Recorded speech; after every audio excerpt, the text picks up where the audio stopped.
درس الامر بإطاعة الرسول صلی اللہ علیہ وسلم فی جمیع الاقوال والاعمال والافعال، سورۃ الانفال، تفسیر ابن کثیر۔ الحمدللہ رب العالمین، والصلاة والسلام علی اشرف الانبیاء وسید المرسلین سیدنا محمد وعلی آلہ واصحابہ اجمعین۔ اللہم صل علی سیدنا محمد وعلی آل سیدنا محمد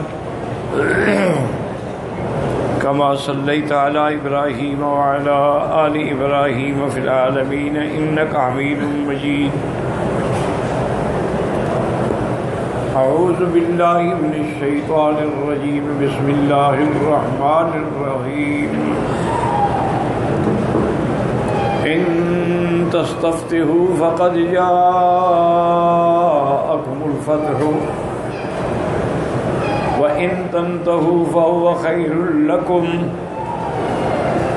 وان تعودوا نعد ولن تغنی عنکم فئتکم شیئا ولو کثرت وَأَنَّ اللَّهَ مَعَ الْمُؤْمِنِينَ۔ قال المؤلف والمفسر رحمه الله تعالى أدام النفع بعلومه وعلومكم في الدارين آمين إلى أن قال يقول تعالى للكفار إن تستفتحوا وتستنصروا واستقضوا الله وتستحكموه أن يفصل بينكم وبين أعدائكم والمؤمنين فقد جاءكم ما سألتم۔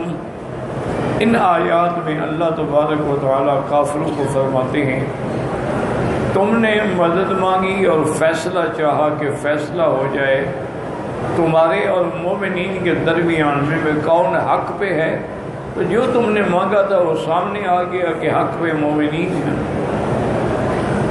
کما قال محمد بن اسحاق وغیرہ عن الزہری عن عبد اللہ بن ثعلبۃ عن صغیر ان ابا جہل قال یوم بدر اللہم اینا کان اقطع للرحم وآتانا بما لم يعرف فعهنه الغداة وقال ذلك استفتاحا منه فنزلت ان تستفتحوا فقد جاءكم الفتح الى آخر الآیہ، کہ ابو جہل نے بدر والے دن یہ دعا مانگی اللہ تعالیٰ سے کہ یا اللہ ہم میں سے جو رحم توڑنے والا ہے اور ایسی چیز لایا ہے جو ہم نہیں جانتے ہیں، تو آپ اس کو اس دن میں شکست دیں۔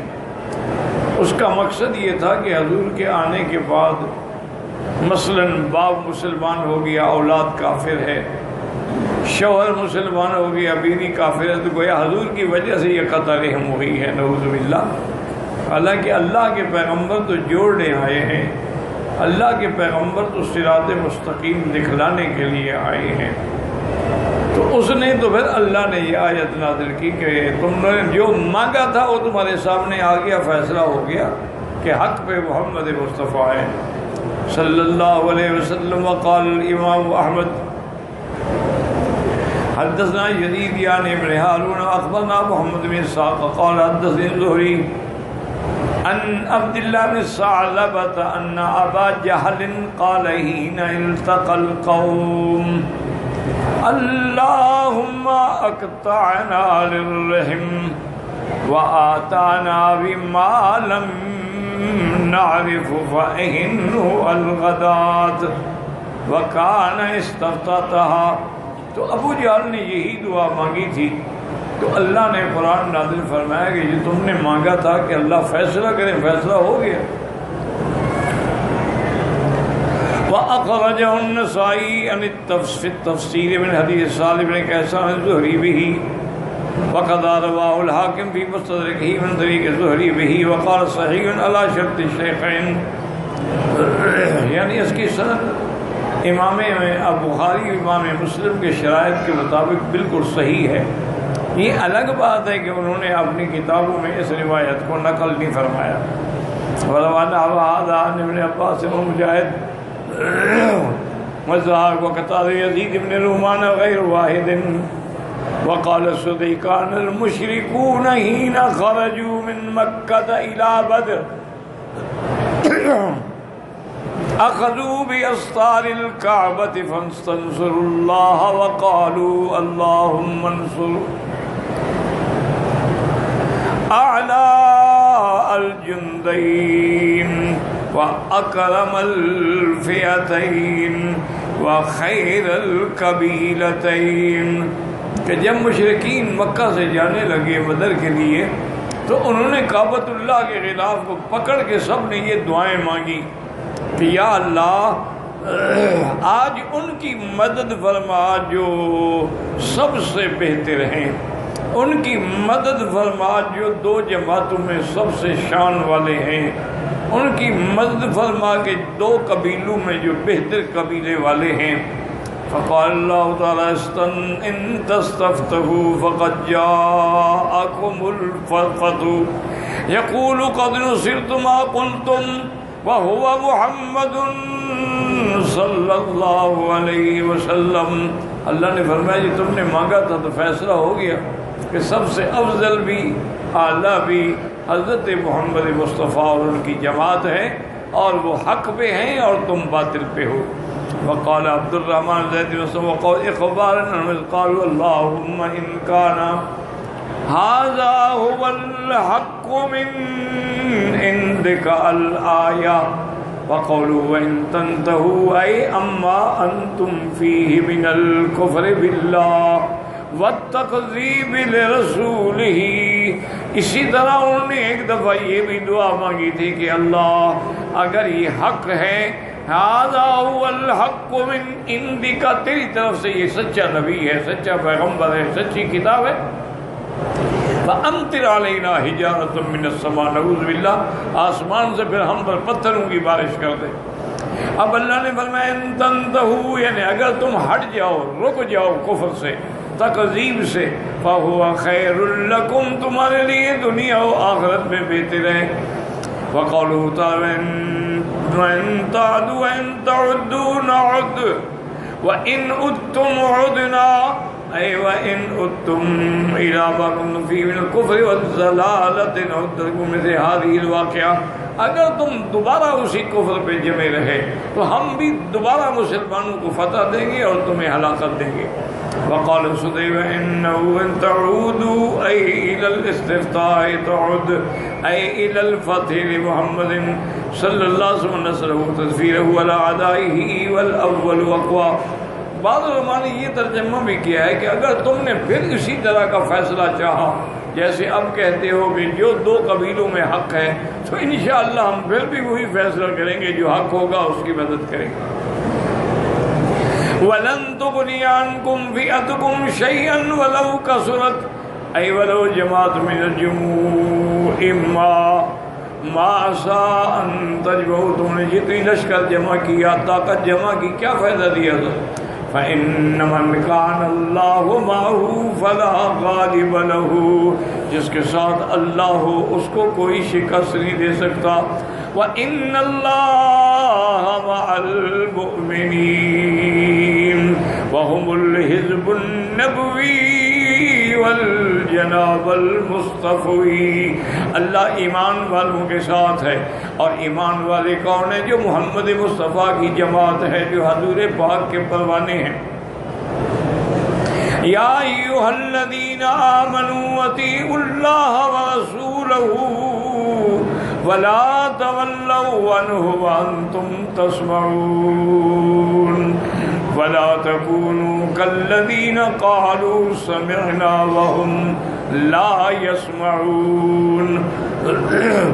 ان شر الدواب عند الله الصم البكم الذين لا يعقلون ولو علم الله فيهم خيرا لأسمعهم ولو أسمعهم لتولوا وهم معرضون.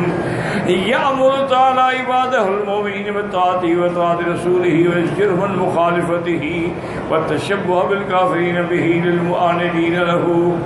اللہ پاک نے یہاں حکم دیا اپنے ایمان والے بندوں کو کہ تم اللہ کے رسول کی اطاعت کرو، اور اللہ نے ڈرایا کہ تم اللہ کے رسول کی مخالفت نہ کرو، اور تم کافروں کی طرح کی شکلیں نہ بناؤ، کافروں کی طرح کے اعمال نہ بناؤ.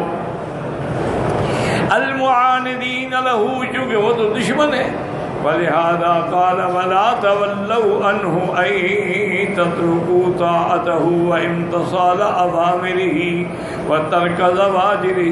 ایسا نہ ہو تم ہرگز نہ پھرو اس بات سے کہ اللہ کے پیغمبر کی اطاعت کرو، اس کے اوامر کو مضبوطی سے پکڑ لو، اور جس چیز سے روکیں اس سے رک جاؤ. وانتم تسمعون ای بعد ما علمتم ما دعاکم. تسمعون کا معنی یہ ہے کہ تم جان چکے ہو کہ اللہ کا نبی تمہیں کس طرف بلاتا ہے. وہ تمہیں ہدایت کی طرف بلاتے ہیں، وہ تمہیں خیر کی طرف بلاتے ہیں، وہ تمہیں ایمان کی طرف بلاتے ہیں، وہ تمہیں جنت کی طرف بلاتے ہیں، تم جانتے ہو.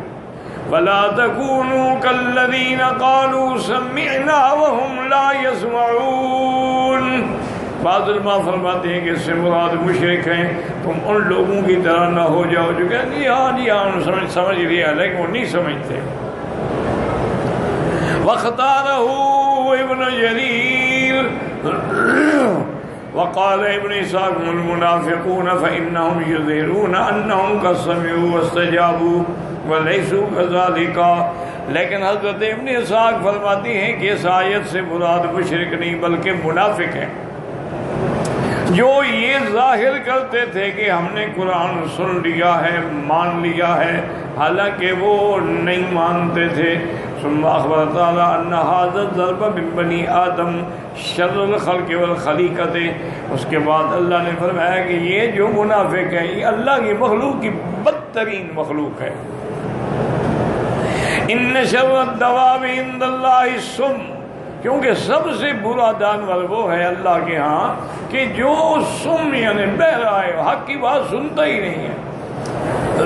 عند اللہ الصم البکم، البکم انفا میں ہی یعنی بہرا بھی ہے، گنگا بھی ہے.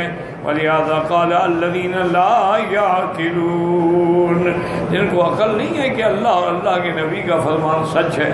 فهؤلاء شر البریۃ ان کل دابۃ مما سواهم مطیعۃ للہ فیما خلقها له وهؤلاء خلقوا للعبادۃ فکفروا.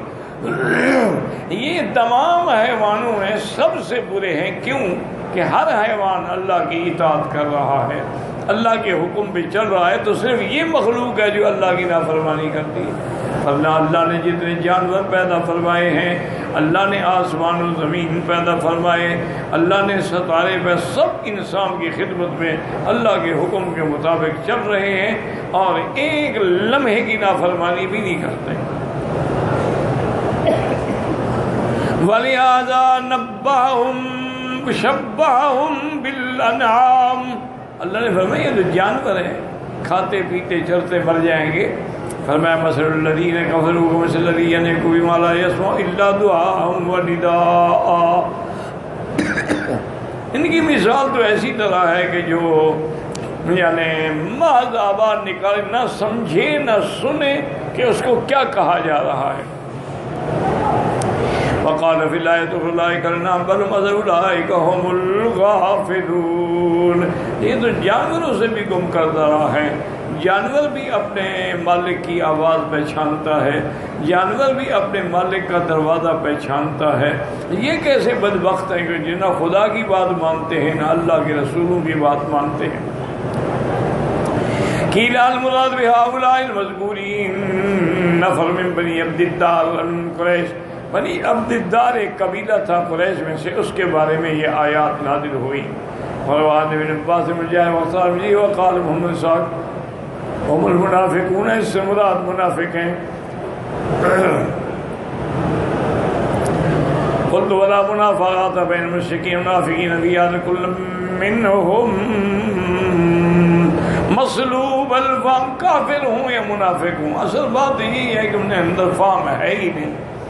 والقصد ان کے اندر یہ فہم ہی نہیں کہ ہم عمل صالح اختیار کریں.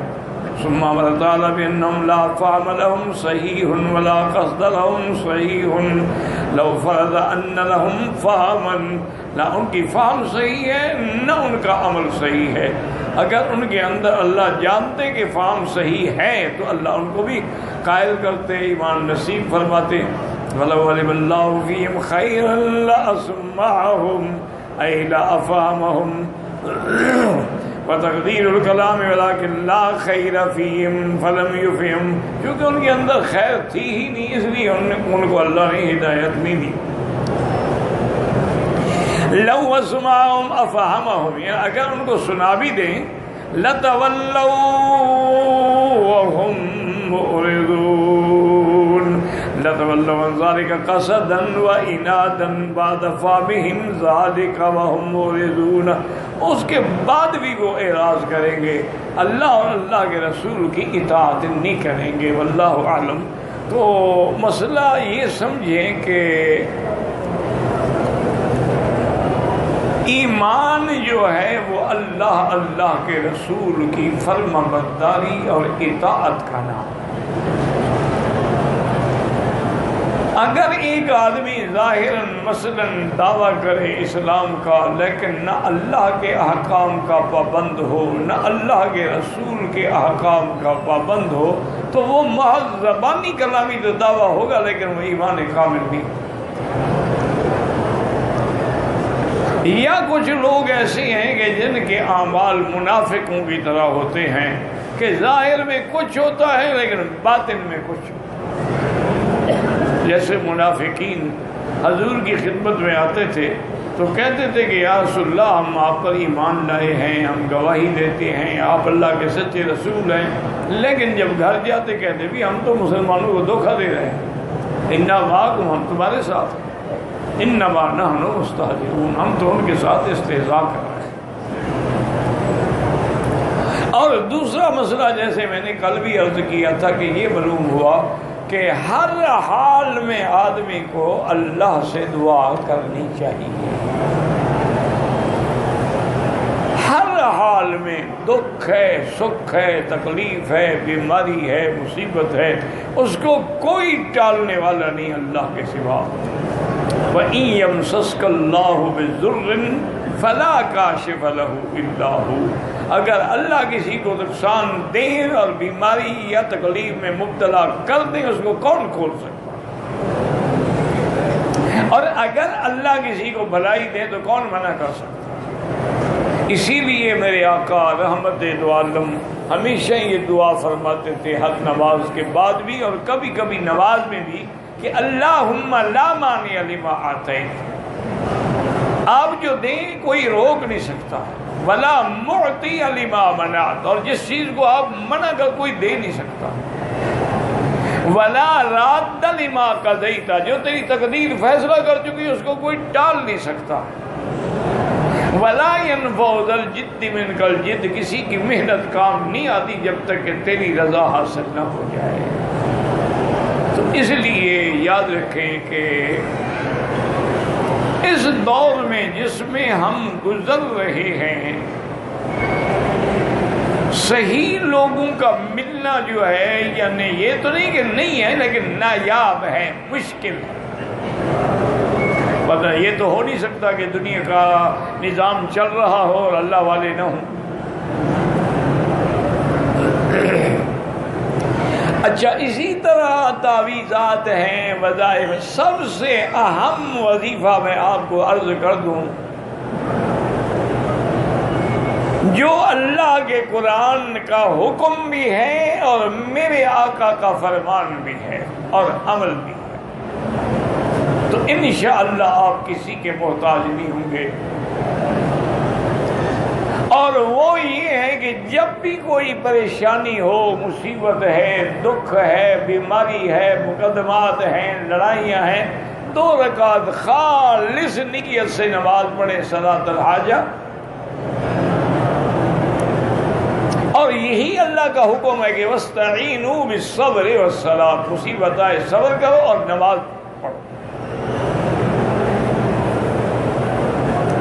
اور اگر کسی بھائی کو یاد ہو سکے تو سب سے جو مجرب دعا ہے وہ یہ ہے کہ 2 رکعت پڑھنے کے بعد درود شریف پڑھے، چونکہ یاد رکھو اگر دعا کے پہلے بھی درود شریف نہ ہو بعد میں بھی نہ ہو دعا قبول نہیں ہوتی۔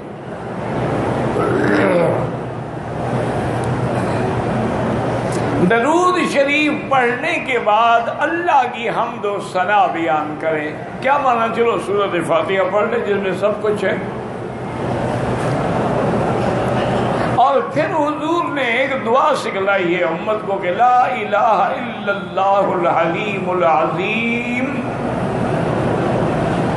لا الہ الا اللہ رب العرش العظیم،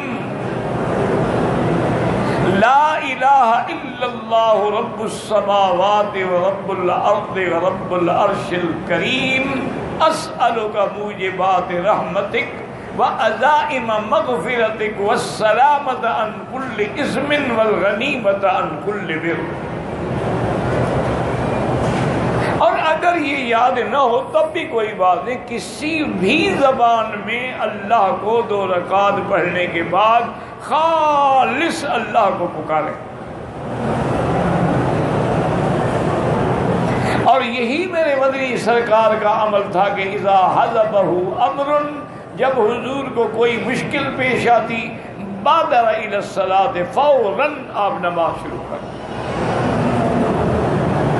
اسی طرح صلاۃ الاستسقاء ہے، بارش نہیں ہوئی نماز۔